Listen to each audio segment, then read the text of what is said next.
প্রশিক্ষণ প্রাপ্ত কুকুর ইসলামে পোষা জায়েজ আছে, অপ্রশিক্ষণ প্রাপ্ত কুকুর নয়।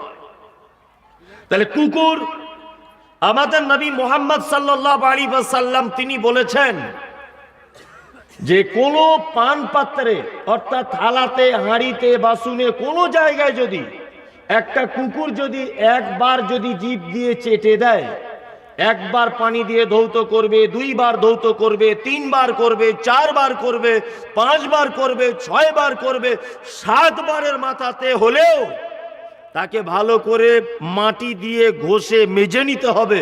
কারণ চিকিৎসা বিজ্ঞানীরা এটা প্রমাণ করছে যে কুকুরের লালাতে এত জার্ম, এত জীবাণু রয়েছে, মানব দেহের ভিতরে যদি প্রবেশ করে যায় তাহলে খুব অতি সত্বর সে জলতঙ্ক রোগে আক্রান্ত হবে।